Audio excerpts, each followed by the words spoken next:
back on the show, Kaela Banney, XFC Atomweight champion. What's going on, Kaela? Not a lot, just training hard as usual. How about you? Same old thing, just doing my work. Yeah, that's the way. All right, we saw you last in the cage at XFC 34 in April. You, of course, won the Atomweight title. What have you been up to since then, in the last few months?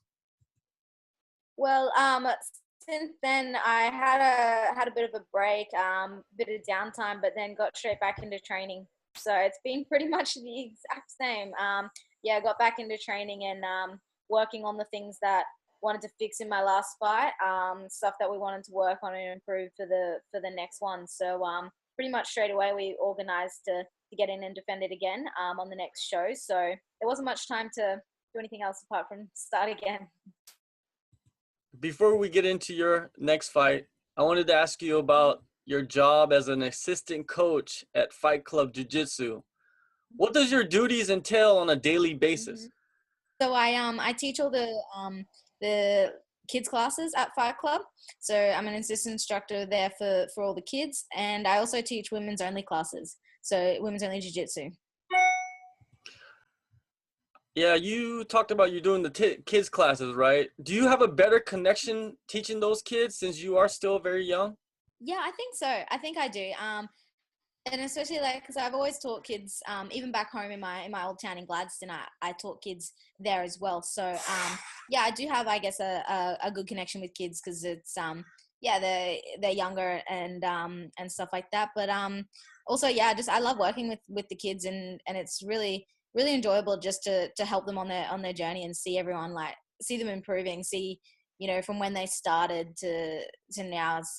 It's a really rewarding job. You also said that you are doing the all women's classes. Is it good to have all these women teaching them, and do you kind of get to gain more sparring partners by doing these classes? Yeah, so mainly at the moment they're all kind of just starting out.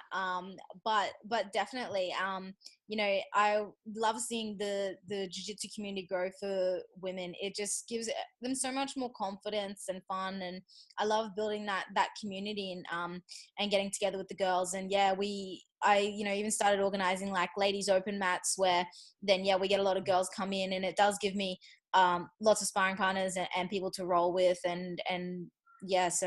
I really love teaching the women and building that community. All right, let's get into it. July 28th, XFC 36. You'll be making your first title defense against Kim Piper. When you heard the name, what was your immediate reaction? I immediately thought I had heard about her before. I think a while ago someone tagged me in one of her posts about us matching up together.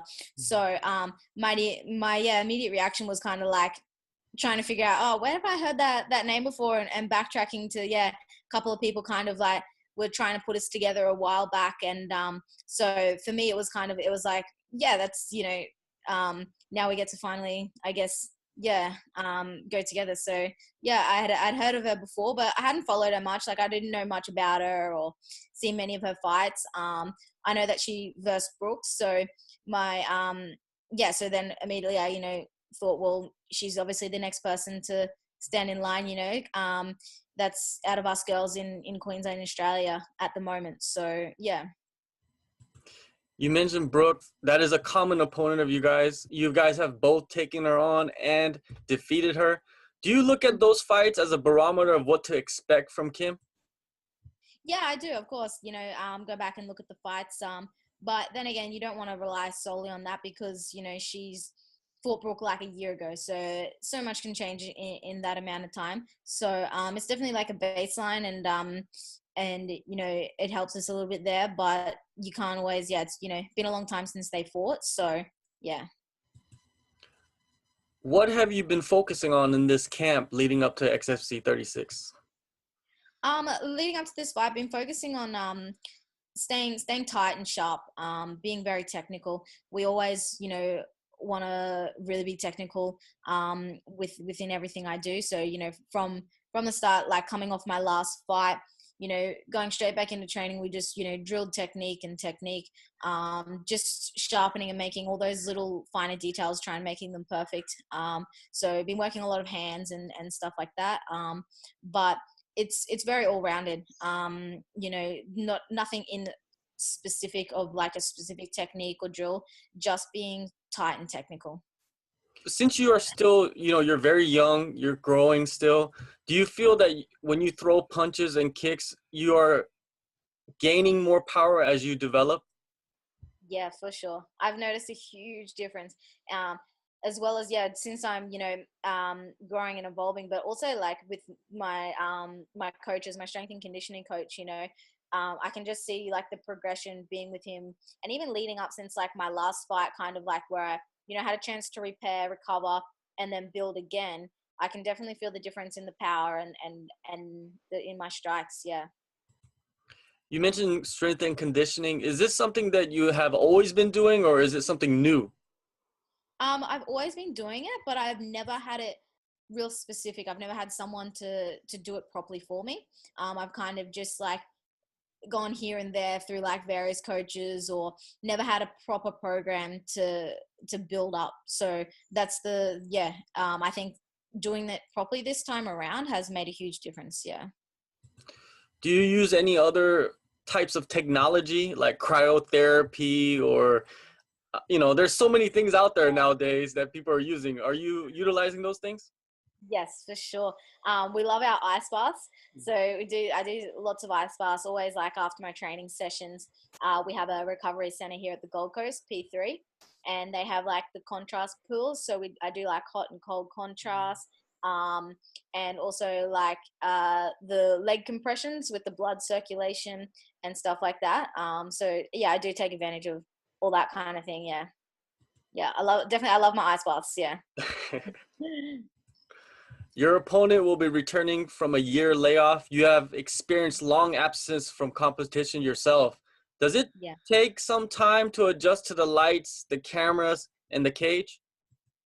I think it does. For me, not so much, because I, had so much fights before I had that year layoff as well. So for me, it was kind of like just getting back into it. It wasn't such a big, a big transition for me, the lights and the camera and the cage and all that kind of stuff. It just kind of helped me get into the zone a bit more. But I can't speak for her. I don't know how she would react to that, like, because she hasn't had as many fights beforehand of her layoff. So maybe it will affect her more. So who knows? What differences can we expect from you on July 28th? I think definitely this fight I'm going to be, hopefully will show a lot more of what I've got. And I'm going to be a lot more stronger, faster, more technical, and more hungry for it. So yeah, I've got definitely something to lose now. Do you have a prediction for the fight? It's hard to say, I don't want to predict anything or say anything or get too, too cocky or anything like that, because anything can happen in there. It can change. I could go in with a fight game and it can go out the window. So, I don't have any specific prediction though. Is your mindset different now because you do have something to lose? You do have a golden belt wrapped around your waist? Yeah, I think it's definitely, my mindset's definitely changed slightly now that like I said before, now I have something to lose. Whereas before it was like all or nothing, it was both of us were fighting for the belt. Now it's like, now I'm defending it. So now, yeah, I do have something to lose. So the mindset's definitely changed a little bit, but I think it's for the better anyway. All right, July 28th, XFC 36, Kaela Banney will be defending her Atomweight title versus Kim Piper. Thank you for your time, Kaela, and of course, we will definitely talk again. Awesome. Thanks very much for that, John.